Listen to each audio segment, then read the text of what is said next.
I'm going to show you guys the Habs lineup during their run to the Stanley Cup Finals just 2 years ago, okay? Take a good look. This is just for fun, and now I'm going to show you how many players are left. Boom! It's magic. That's some Chris Angel stuff right there. 5 out of 12 forwards are all that remain. 0 out of 6 defensemen. Man, they even let Joe Dirt go, and he was kind of a legend on this channel for those of you to remember. But isn't it crazy how quickly NHL teams can change just over a couple of years? It's bonkers, and believe it or not, even over the past couple of weeks alone, there's been quite a few roster changes. So instead of talking about each one of them individually, I figured I'd make it a little easier and compile it all into one video. And right at the end, I'm going to give you my honest opinion on how I think the team will fare in the NHL standings next season, as it stands right now. So here we go. First up, let's talk about some of the guys that are no longer with the organization. And number 1 on my list is Alex Belzile, who played 31 games with the Canadiens last season. Then he hit free agency, and now he's a member of the New York Rangers. So best of luck to him. Next, we got the Arse Pocket Rocket himself, Anthony Richard, who actually had some really good numbers last season, but he also slipped away during free agency and actually signed a contract with the Bruins.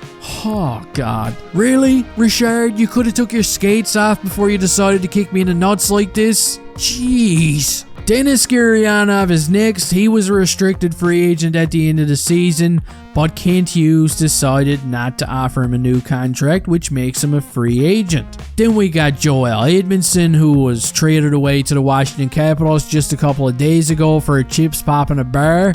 And finally, Jonathan Drouin.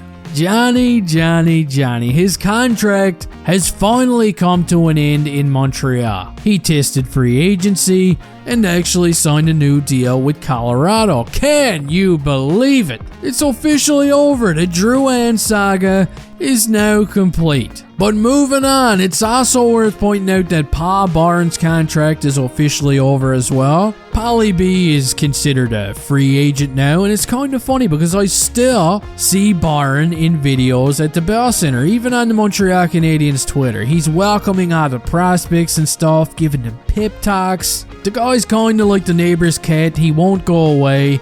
But hey, I love him. I love having this guy around. He only played a handful of games over the past couple of seasons, but you just gotta admire how he's been just glued to the team even during his injury issues. What a beauty. So there you go. These are the players that will not be returning to the Canadiens lineup this season. And now, let's go ahead and take a look at some of the new guys, because we do have a couple of new faces. Starting off with Lias Andersson. Andersson is 24 years old. He's a 7th overall pick of the New York Rangers back in 2017, which means Jeff Gordon should know this guy pretty well. Now, he did have some troubles cracking an NHL lineup since being drafted, but last season he was pretty productive in the AHL. He put up 59 points in 67 games, and unless he, morphs into Wayne Gretzky at training camp, Andersson will most likely start his season in Laval.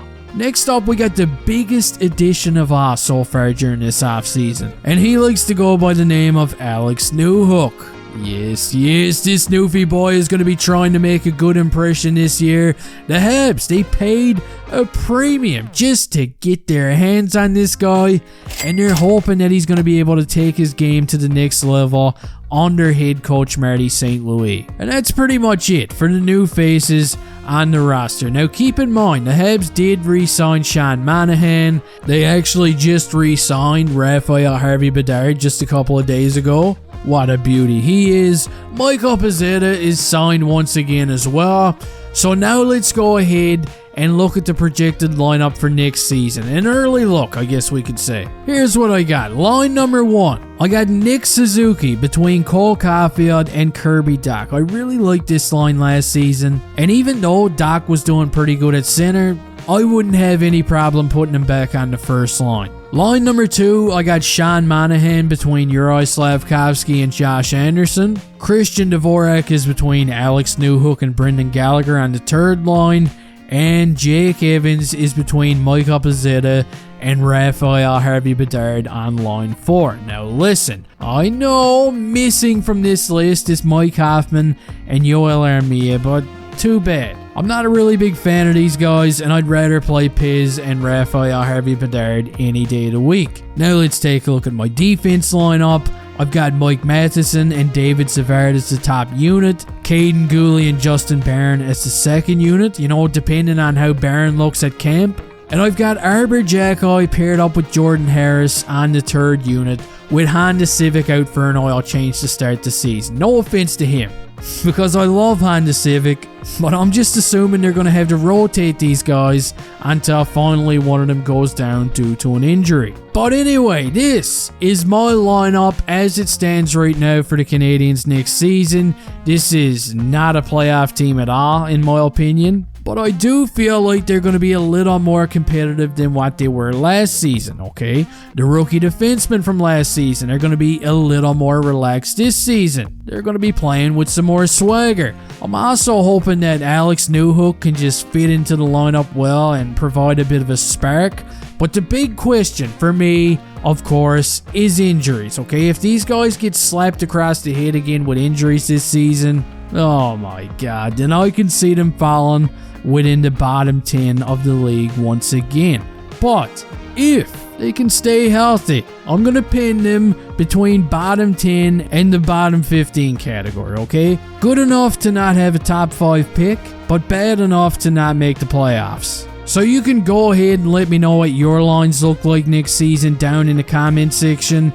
And let me know if you think the Habs are going to be a bottom-feeding team once again next season. Don't forget to give the like button a stone cold stunner on the way out of here. And hey, I'll see you next time.